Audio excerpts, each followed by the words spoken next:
Cara, que barulho é esse, velho? Só um pouquinho. Cara, que porra é essa, velho? Que é esse barulho? Tá vindo aqui do banheiro? É o imperialismo. Ah, não. Noruega. Tem que existir. Droga. Eu tinha certeza que eu tinha puxado a descarga. Isso aí, galera. Bora lá para mais um React. E hoje nós vamos reagir aqui a um canal que ousou colocar no título o seguinte: não, colonizar não tornou os europeus ricos. Não vou nem dizer qual é o canal aqui, porque não vale nem a pena você pesquisar um canal que não é muito grande. Tá? O vídeo está aí com 34 mil visualizações, já está aí há 4 meses no ar. Mas por que eu resolvi fazer o react mesmo assim? Porque eu quero ver, né, qual a curva que ele vai dar aqui para conseguir justificar esse título. Ou é um mero clickbait que nós estamos caindo aqui? Não sei, vamos ver. Porque é lógico, tá, que como a gente é anti-clickbait, que a colonização foi determinante para que a gente tenha na Europa a centralidade do capitalismo. Né?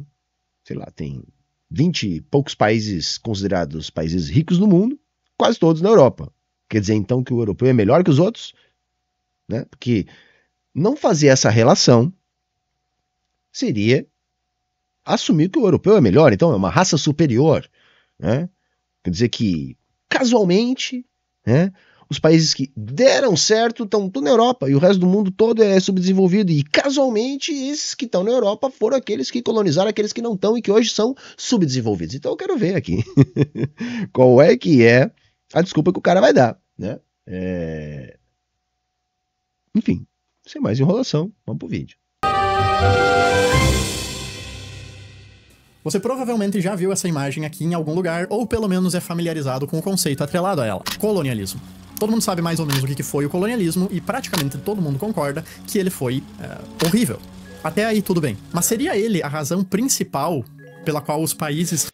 Notem no briefing, é comum de quem vai defender a visão do colonizador sempre dar essa brifada. O colonialismo é horrível, a escravidão é horrível, mas... Entendeu? Já se ligar nisso? É sempre essa brifada aí. Começa assim. Ah, é feio. A gente não é gente má que acha isso bonito. Não, não é bonito, mas é bonito. Olha só. Né? Os países que fizeram isso, não é por isso que eles ficaram ricos. Né? Eles nem precisavam disso. Né? Nem foi por isso, não tem nada a ver com isso. Isso foi só um erro, um problema, um percalço. Né?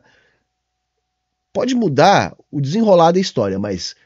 podem anotar aí, sempre o viés é esse. Ricos de hoje são ricos? Afinal de contas, é o que essa imagem aqui dá a entender, né? Vamos analisar um pouco mais a fundo essa ideia. Vamos começar por dois impérios bem conhecidos pra gente: o Império Espanhol e o Império Português. No seu auge, eles chegaram a possuir cerca de 15% de todo o território no mundo. O Império Espanhol, em particular, era extremamente proficiente em subjugar tribos nativas e escravizar elas através de regimes de trabalho forçado, como a encomienda no México, na América Central e no Peru, e a mita em Potosí, na Bolívia. É estimado que os espanhóis tenham extraído entre os anos de 1500 e 1650 cerca de 181 toneladas de ouro e 16 mil toneladas de prata das Américas. Possivelmente o experimento colonial mais lucrativo da história, e se não for o primeiro, com certeza deve estar no top 3. Se a tese de que o colonialismo é a razão principal pela qual os países da Europa são ricos hoje tivesse mérito, a Espanha com certeza deveria estar entre os mais ricos da Europa. Não, né, gente? Isso aí todo mundo sabe, né, gente? Todo mundo sabe. Uma coisa é que a estratégia espanhola consistiu em dominar as populações nativas da América para poder explorar ao máximo e extrair o ouro, e eles vão ter ouro em abundância. A questão é que o que eles vão fazer com esse ouro? Porque o ouro em si, entendeu? Não tem valor intrínseco, né? O que eles fizeram com esse ouro? Bom, esse ouro vai parar a maior parte na Inglaterra. Esse é o ponto. Que vai se especializar em ter coisas que a Espanha podia comprar com esse ouro.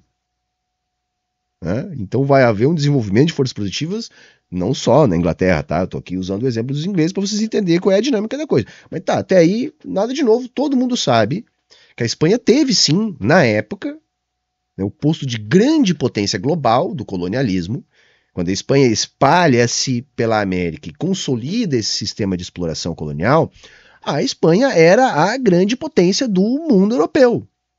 Era assim, esmagadora, estava na frente de todos os outros. A questão é que, com o passar dos anos, né, problemas internos, a própria estratégia, né, do mercantilismo espanhol se mostrou menos eficiente do que a estratégia inglesa, né? Então aquela ideia de simplesmente ter o metal lá do bulionismo espanhol, que vai ser também praticado por Portugal, não vai ser tão eficiente no sentido de desenvolver a economia da Espanha europeia, como foi, por exemplo, a estratégia industrialista dos ingleses. Tudo bem, isso aí é básico, é 1+1, enfim, né? É aquela coisa, a galera sempre gosta de tentar inventar a roda, sabe, gente? Tipo, se os textos clássicos, o que é um texto clássico de história? É um texto usado em classe, tá, gente? É um texto que até pode ser contestado, pode ser atualizado, pode ter o chamado revisionismo do bem, mas é um processo que demora tempo na história. Porque o texto clássico, geralmente, é aquele texto que já tem esse caminho percorrido. Então, se os textos clássicos fazem essa relação da exploração com o desenvolvimento da Europa, é porque é muito difícil de refutar essa tese, gente. Não é algo que você vai fazer um videozinho no YouTube, bem montadinho, bem editadinho, que vai refutar. Se fosse assim, essa, entre aspas, refutação já estava na academia, isso estava sendo discutido, e essa a forma clássica de se apresentar a colonização não seria mais usual. No entanto, ainda é. Claro, hoje, as diferentes linhas da história vão mostrar que a gente pode avaliar esse fenômeno sob muitas perspectivas, mas nenhuma dessas invalida essa questão, né? Dessa dialética da dependência que se estabelece no processo de colonização que beneficiou os países da Europa. Tá? Então esse cara não está falando nada de novo aqui, simplesmente está prometendo inventar a roda com uma informação que destoa daquilo que é o clássico da história e está falhando miseravelmente. Mas esse não é o caso. Na verdade, a Espanha, junto com Portugal, são os dois países mais pobres da Europa Ocidental. Claro, eles ainda são países desenvolvidos, com economias de alta renda, mas comparado com o restante da Europa... Então esse é o ponto.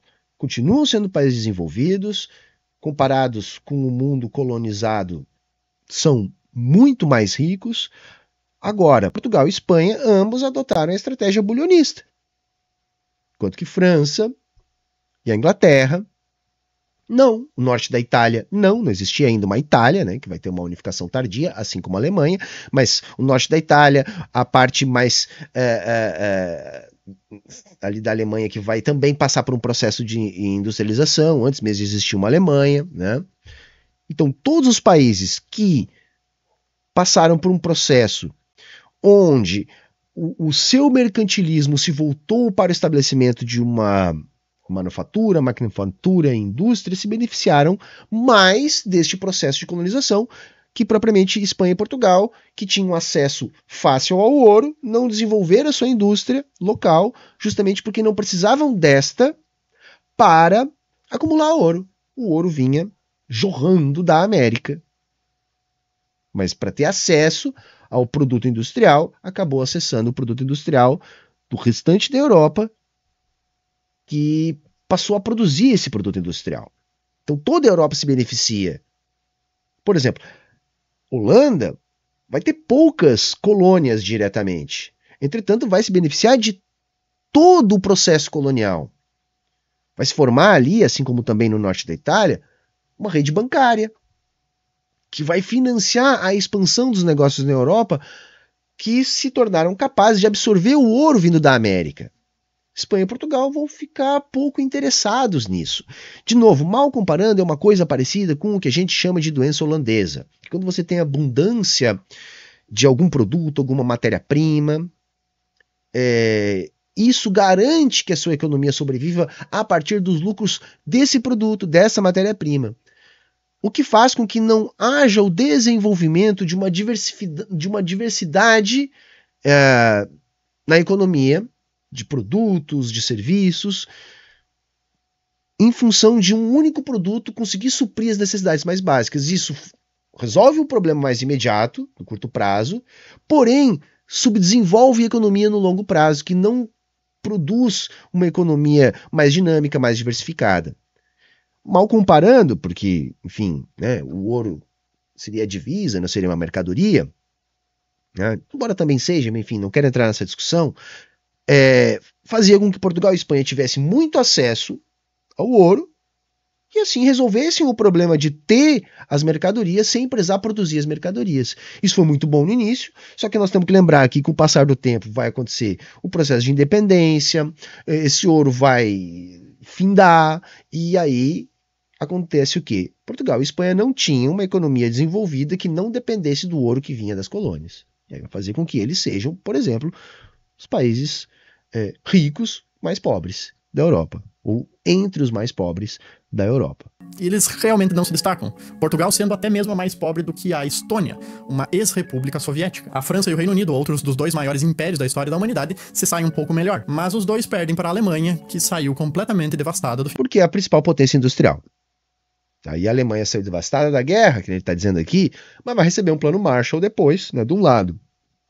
Vai viver uma experiência socialista, que desenvolve cadeias muito mais integradas de produção e que teve um investimento em indústria pesada, né, como parte de um segmento, de um quebra-cabeças que alimentava uma indústria pesada, e do lado ocidental, um pesado plano Marshall para o desenvolvimento, basicamente, de um setor industrial muito forte. Então a Alemanha tem a indústria mais dinâmica da Europa, e isso explica a riqueza da Alemanha. Assim como Reino Unido e França, que também vão desenvolver esse setor da economia. É isso que explica. Final da Segunda Guerra Mundial. E nenhum desses grandes impérios coloniais é hoje mais rico do que a Suíça, do que a Finlândia e do que a Irlanda. Suíça é um outro polo industrial muito forte, um polo de serviços sofisticados muito forte. Irlanda, Finlândia também não vão ter, vamos dizer assim, a grande concentração de indústrias que tem nos países mais ricos da Europa, mas também tem uma economia bem organizada, que se beneficiou daquele período de Guerra Fria com a construção do estado de bem-estar social. Nunca tiveram um império colonial. Ou mesmo do que certas ex-colônias, como Nova Zelândia, a Austrália e Singapura. Mas por quê? Todas essas também potências industriais. Singapura é uma cidade-estado, tá, que desenvolveu ali um enclave ocidental naquela região do planeta, que se estabeleceu como uma ditadura que controla a economia e serviu de entreposto financeiro, industrial, um braço do Ocidente naquela região do planeta. Austrália, Nova Zelândia vão se beneficiar da forma como acontece a descolonização das colônias inglesas, formando a Commonwealth britânica, não servindo apenas de extração de riqueza, embora tenha sido essa a proposta, e principalmente também vão ter o desenvolvimento local de indústrias. Isso também tem a ver com o isolamento da região. E se hoje não são potências industriais, é porque já tiveram indústrias e essa indústria se transformou em serviços sofisticados e em uma agricultura sofisticada. Então você junta abundância de recursos naturais, populações diminutas e uma indústria que se transformou em serviços sofisticados, com um plus a mais de fazer parte da Commonwealth britânica e, portanto, também se beneficiar de parte da riqueza que vai ser constituída nas relações econômicas entre as ex-colônias britânicas que compõem a Commonwealth britânica. Tá? Então, tudo isso tem explicação. A acumulação de metais baratos e de espólios da mão de obra escrava não deveria ter dado uma vantagem para esses países? Bom, tem provavelmente um pouco de inversão de causa e efeito aqui. É mais provável que esses países conseguiam manter um império colonial porque eles já eram ricos na época, e não o contrário. A partir daí, a expansão do domínio colonial... Não, aí claro, só um pouquinho. Lógico que eles já eram relativamente ricos, né? Porque a gente tem que botar num determinado contexto, isso fez com que eles pudessem realizar a empreitada colonial. E aí tem um outro ponto. Isso é um dos motivos da gente defender que é falsa a tese do descobrimento. Que já se tinha rumores, já se tinha noção, inclusive já se tinha até mesmo contato, ainda que bastante restrito e bastante anterior, dos europeus com a América, né, ou com o que viria a ser a América, esse novo mundo. O fato é, por que eles não vieram antes? Porque não era economicamente viável. Então, tem sim um fundo de razão aí, é lógico. Já eram países desenvolvidos e eles só vêm para cá com o objetivo econômico, esse foi quase que exclusivamente o motivo, porque eles já tinham condições econômicas de bancar essa empreitada. E mesmo assim, no início foi bastante difícil, né? Por isso que vai demorar tanto tempo entre eles começarem a chegar e efetivamente ocupar, porque isso era um empreendimento caro. Então, sim, eles já tinham uma determinada posição econômica. Tá? Em relação ao próprio mundo, por isso eu digo, é sempre relativo isso, tá? Até porque aqui tinha um outro tipo de economia, não se baseava nesse tipo de propriedade na maior parte dos casos. Né? Então eles vêm aqui e conseguem fazer essa dominação porque eles já estavam economicamente dominantes, porque já tinham um sistema que explorava a força de trabalho a fim de produzir um excedente que permitisse a aplicação desse excedente nesse empreendimento colonizatório. Isso é verdade. Agora, por que eles fizeram isso? Bom, isso foi um empreendimento. Isso foi um investimento. Eles canalizaram os recursos provenientes da exploração que eles já executavam a fim de multiplicar os seus ganhos. Então foi um empreendimento visando lucro. Ou seja, aqueles que já eram, entre aspas, ricos na Europa, conseguem colonizar para ficarem muito, muito mais ricos. Foi rigorosamente isso que aconteceu. Colonial, obviamente contribuiu para enriquecer ainda mais a coroa, os nobres e os comerciantes envolvidos diretamente no processo colonial. Mas não é como se essa riqueza transbordasse para o camponês ou para o cidadão médio desses países no período. Na verdade, para os padrões de hoje, o camponês médio da época vivia extremamente mal, e a sua qualidade de vida tinha muito pouca relação com a expoliação que a coroa fazia das colônias lá fora. Tanto é que, no período entre 1945 e 1997, em que o Reino Unido perdeu a ampla maioria das suas colônias, o PIB per capita do país, e por consequência a renda da população, triplicou. O que não... Então, mas gente, só um pouquinho. Vejam só, nós estamos falando do século XX. O processo de readequação das cadeias financeiras e de comércio global colonial já havia sido transformado no século XX. Por isso que eu falei da Commonwealth britânica. Esse processo de descolonização já tinha acontecido na prática. Não se tratava mais, aquilo que vai deixar de ser colônia no século XX, não se tratava mais do modelo colonial do século XVI, do século XVII, do século XVIII.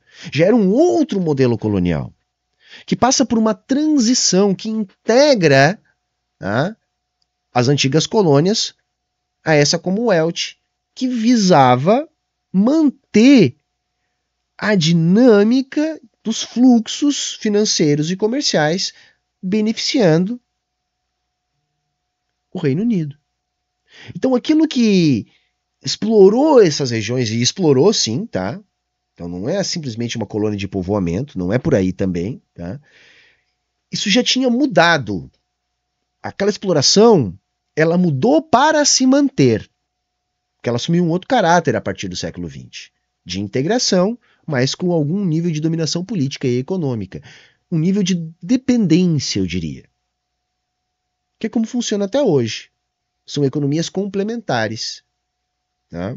Ainda que a gente possa dizer que Nova Zelândia e Austrália sejam países ricos. Nos leva a outro ponto extremamente importante, que é que mesmo com todo o imperialismo, colonização, saque e escravização que esses países faziam na época, mesmo assim, os reis e rainhas, que eram quem mais se beneficiava desse sistema de exploração, ainda cagavam em buracos e morriam aos 40 anos de idade. Tem nada a ver, né, mano? Tem nada a ver, isso era a tecnologia da época. Puta que pariu, esses caras viviam muito melhor. Tinham roupas muito melhores, tinham uma expectativa de vida muito maior, se alimentavam muito melhor, com um sumo de proteína muito melhor. A desigualdade social existia da mesma maneira, a dominação política era ainda mais direta. Os pobres viviam mal? Sim, como vivem mal os pobres de hoje. Só que, em média, hoje, o trabalhador mais proletarizado trabalha mais horas do que um servo medieval. Não está alienado o servo medieval do seu trabalho como está o trabalhador hoje em dia. Então, aquilo que o servo medieval produzia, ele tinha acesso, ainda que num processo de exploração onde ele entregava a maior parte do que produzia. Hoje não. Tá merda, hein? Fraco, hein? Muito fraco, cara. De tuberculose ou varíola. Um cidadão de classe média num país desenvolvido hoje, ou até mesmo no emergente, é ordens de magnitude mais rico, simplesmente pelo seu acesso à tecnologia e à medicina moderna. Não. Também isso é um anacronismo.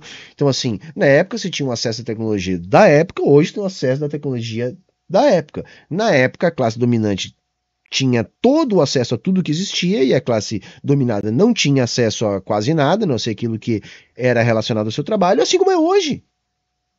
Assim como é hoje. Quem tem grana tem acesso aos melhores medicamentos, tratamentos, ao top da medicina. Quem é pobre não tem acesso a nada. Que bobagem, hein, mano? Do que um rei era na época das navegações. Tem dois problemas em pensar que o colonialismo é o motivo único ou principal por trás da riqueza dos países. O primeiro é que o imperialismo, a conquista e a colonização foram a norma durante a maior parte da nossa história. A instituição imperialismo é muito velha, desde os acádios, os assírios, os romanos e os mongóis, até os franceses, os russos e os britânicos. Não, tudo bem, assim, os impérios se formavam e tinha a tendência, muitas vezes, de dominar os outros. Mas é diferente. Por quê? Porque esses impérios mais antigos que ele está citando aqui não obedeciam à lógica de acumulação primitiva, né, que vai dar origem ao capitalismo. Não estão alimentando relações de produção baseadas na lógica da mercadoria, que é o que a gente tem hoje. Então era um outro modo de produção, tá? Que dependia de braços para o trabalho, de terra para plantar, uma dominação mais direta, e esses impérios eles iam crescendo. Tá?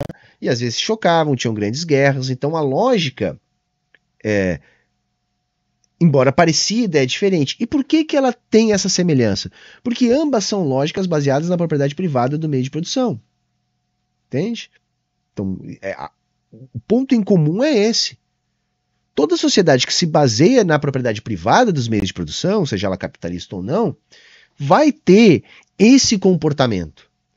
Mas o que o vídeo dele tentava responder é: a riqueza europeia não tem origem na colonização. E tem.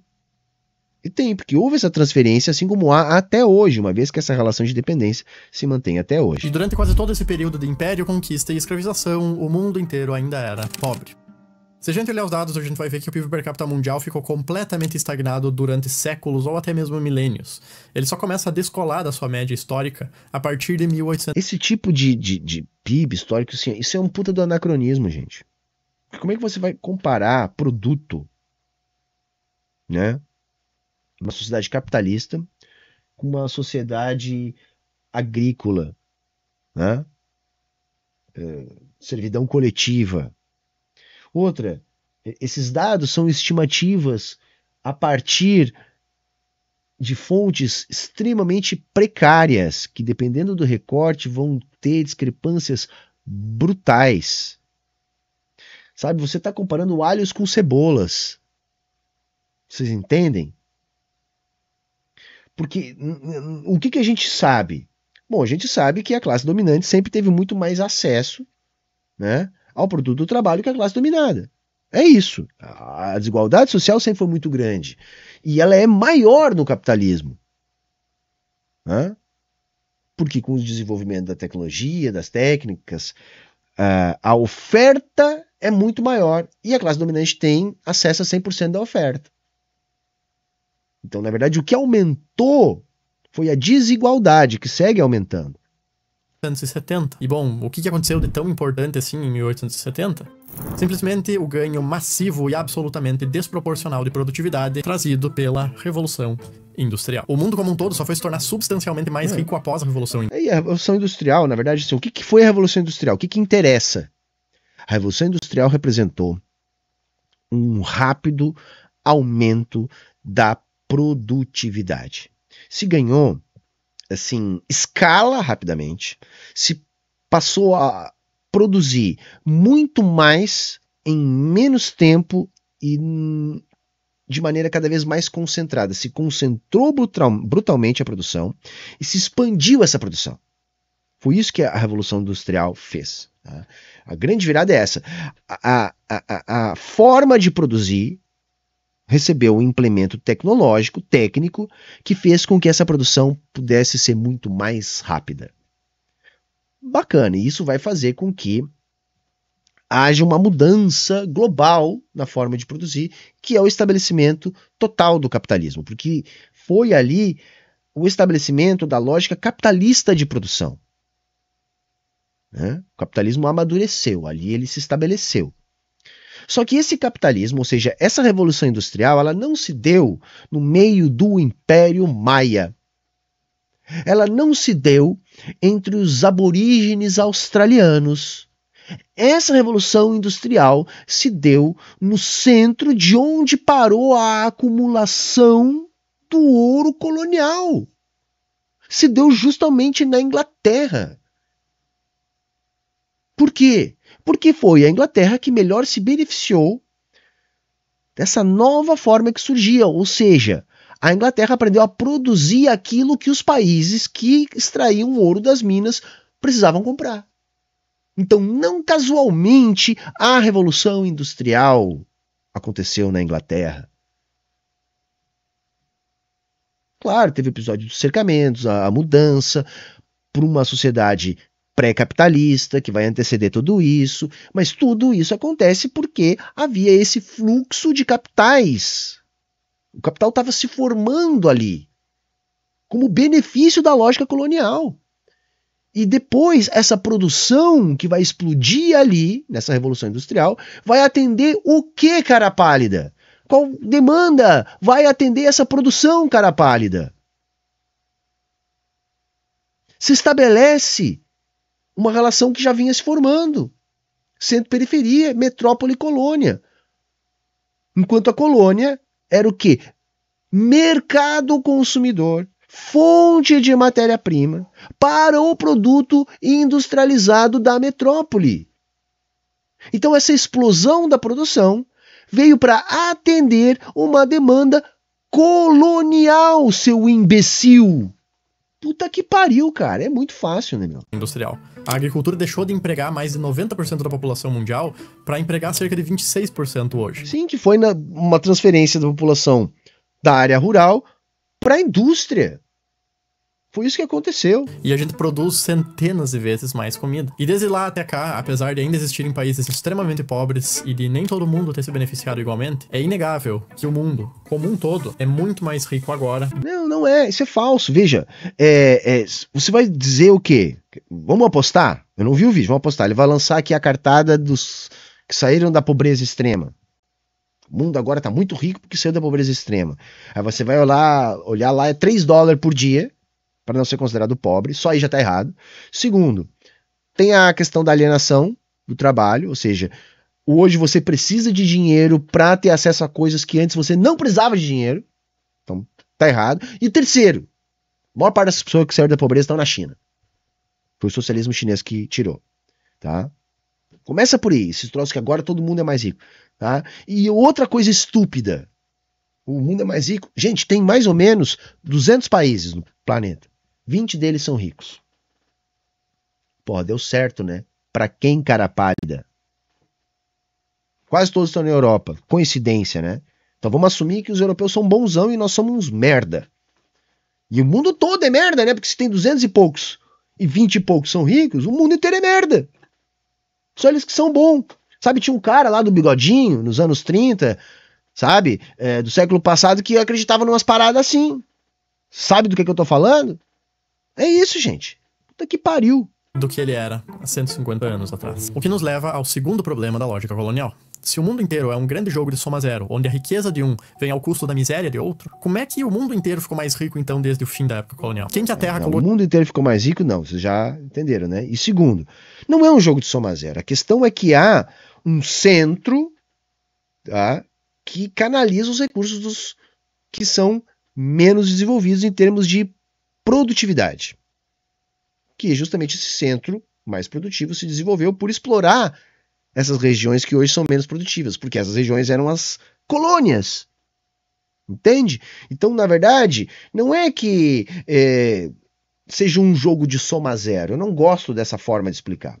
O que a gente tem que entender é que os mais ricos, que são os colonizadores, os que hoje têm estruturas produtivas mais sofisticadas, mais complexas, mais produtivas, acabam ficando com o capital produzido nos capitais menos produtivos das ex-colônias. Há uma relação de dependência.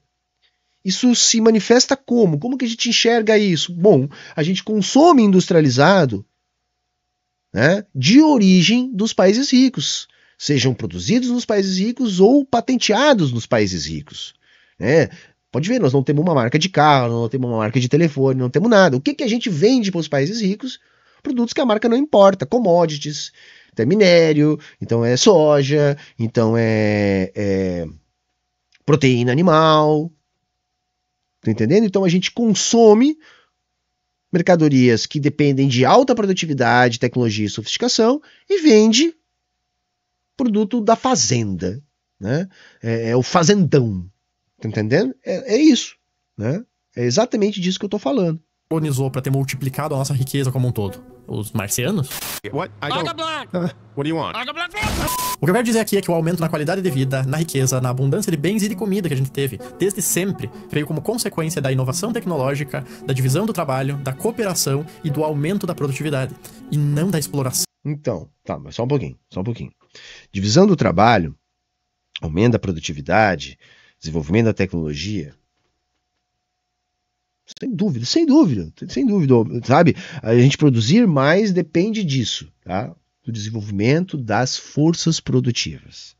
Só que o cara aqui, que não me parece ser um cara muito inteligente, está negligenciando, está esquecendo de dizer, ou simplesmente não sabe mesmo, é que neste processo de divisão social do trabalho, vai acontecer o estabelecimento da sociedade de classes, que vai constituir uma classe dominante e uma classe dominada, onde a classe dominante sobrevive da exploração da classe dominada, do excedente do trabalho da classe dominada, que faz com que a classe dominante possa organizar aparatos de dominação de classe, de aplicação da violência cotidiana, para que a classe dominada continue entregando parte do produto do seu trabalho. E daí em diante, o desenvolvimento da técnica, da tecnologia, da produtividade e a especialização da divisão social do trabalho vai ser condicionada politicamente por essa classe dominante, que vai impor o desenvolvimento dessa lógica na lógica colonial. Porque a lógica colonial é uma lógica baseada na luta de classes, que nasce do processo que dá origem à divisão social do trabalho, baseada na propriedade privada dos meios de produção, ou seja, no nascimento das sociedades de Estado. E do roubo. O que não é nenhuma novidade no âmbito da ciência econômica, pelo menos desde 1776, quando Adam Smith, o pai da economia moderna, publicou A Riqueza das Nações e argumentou contra os mercantilistas que achavam que a riqueza de um país vinha do quanto de ouro ou prata que eles tinham. O cara não leu Adam Smith e, se leu, não entendeu. Porque, na verdade, o Adam Smith, o que ele mostrou, corrobora o que eu estou dizendo aqui desde o início. Que a indústria produz a riqueza. Foi só isso que o Adam Smith disse. Olha, o Adam Smith está vendo por que hoje a Inglaterra é desenvolvida e a Espanha não? Porque a Espanha não desenvolveu a indústria e a Inglaterra desenvolveu. É aqui que se dá a produção do valor da economia capitalista. Aliás, foi do Adam Smith que o Marx estuda para completar aquilo que estava incompleto na obra do Adam Smith a respeito da teoria do valor-trabalho. Né? Tinha no cofre, e a favor de um modelo onde os países poderiam se beneficiar muito mais mutuamente através do livre comércio e da especialização que vinha junto com... Isso aí sim, o Adam Smith achava que essa lógica desenvolvida a partir da experiência lá da fábrica de alfinetes que ele vai utilizar, deveria se espalhar pelo mundo. Então deveriam ser derrubadas as barreiras comerciais, então teriam que liberalizar a economia, né? Uma tese que vai ser melhor desenvolvida depois pelo Ricardo e por Marshall depois, que é aquela ideia da liberalização dos fluxos equalizaria os rendimentos. Então a ideia é, aquilo que aconteceu na Inglaterra se espalharia pelo mundo e todos sairiam disso mais ricos. Tá? O que acontece é que o Adam Smith estava vendo o nascimento do capitalismo e ele, a partir do que enxergou, ele deduziu um processo que nunca aconteceu. Marx, que vai vir depois, do Smith e do Ricardo, que são os pais da economia política capitalista moderna, o que o Marx vai dizer? Aquilo que Adam Smith chamou de dores do parto, que era essa concentração, esse imperialismo, tudo isso o Adam Smith admitiu, tá? Ele está dizendo aqui que o Adam Smith negou. Ele admitiu, só que o Adam Smith achava que depois desse período de dores do parto, do nascimento do capitalismo, nós equalizaríamos os rendimentos e universalizaríamos o desenvolvimento. O que Marx disse foi: esse momento de dores do parto não evolui dessa maneira que descreveu Adam Smith. O que acontece daí em diante é a formação de oligopólios, concentração do capital, aumento da desigualdade e explosão dos problemas sociais. É o que Marx vai dizer. O Marx vai dizer o seguinte: olha, o Adam Smith não estava errado, mas sua obra estava incompleta.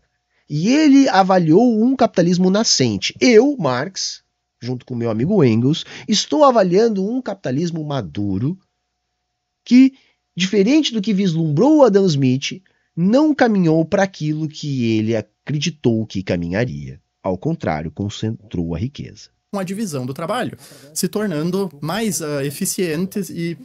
Cara, que barulho é esse, velho? Só um pouquinho. Cara, que porra é essa, velho? O que é esse barulho? Tá vindo aqui do banheiro? É o imperialismo. Ah, não.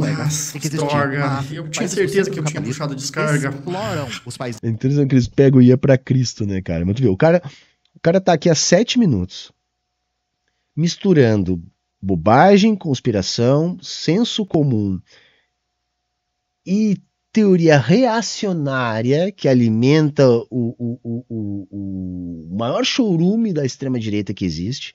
Aí ele vem com esse tipo de piadinha. Um cara raso, tosco, assim. Um cara que um aluno de ensino médio relativamente bem preparado já desmontaria. Entendeu? É isso. Como não deve ser surpresa para ninguém, esse argumento de que os países ricos só são ricos por conta do colonialismo vem especialmente da extrema esquerda, dado que a visão de mundo inteira dele... A extrema esquerda, ele bota a cara do Chomsky, cara. Ah, os caras são muito perdidos, velho. E só pra pontuar, não existe extrema esquerda, tá, gente? Não tem, assim... A esquerda luta contra o que tá aí, entendeu? Então não é extremal o que tá aí. Tá? Por isso que a esquerda ela é radical, ela quer uma mudança da raiz. Então você tem a esquerda e a esquerda radical, você tem a direita e a extrema direita, porque se a direita defende o que está aí, você pode defender isso de maneira extremada, você quer extremar o que está aí, então é extrema direita, esquerda e esquerda radical. E o Chomsky, bom, o Chomsky é o Chomsky, né, cara? Que não tem nada a ver com esse papo. Eles é baseada na noção de que a riqueza e o desenvolvimento no capitalismo só são possíveis através da exploração. E como eles precisam manter essa visão de mundo, eles precisam a todo custo descreditar as experiências positivas. Não, cara, a exploração não é um julgamento moral, também é bom repetir isso, tá? A exploração é um elemento necessário para a reprodução do valor na economia capitalista, ou seja, para a reprodução do capital. Né?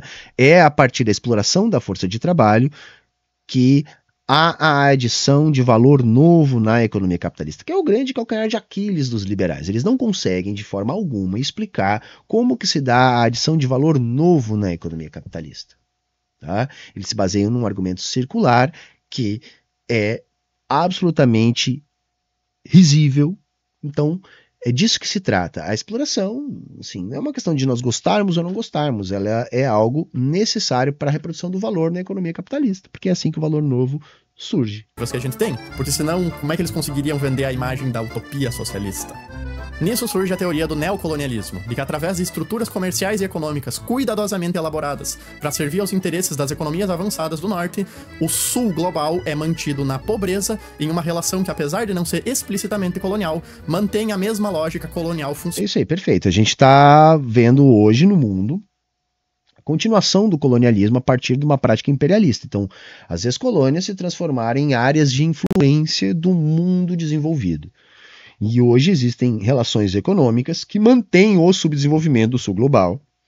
Essas relações econômicas se baseiam em arranjos políticos das estruturas econômicas dominantes, que são, necessariamente, as estruturas políticas dominantes. Por isso, por exemplo, o mundo europeu, os Estados Unidos, podem praticar expansionismo econômico, protecionismo, política industrial, e ao sul global é vendida a ideia do neoliberalismo, do Estado mínimo, das políticas de superávit fiscal, de privatizações.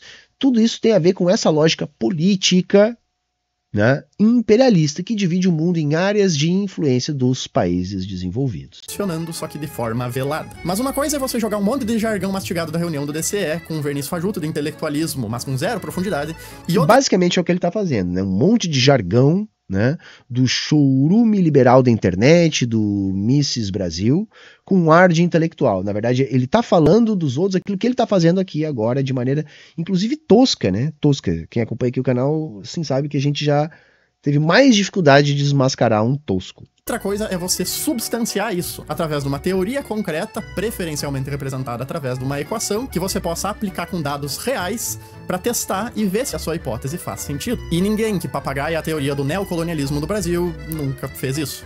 O máximo que eles fazem é apontar que... Não, a teoria do neoliberalismo, assim, são coisas diferentes. O neoliberalismo é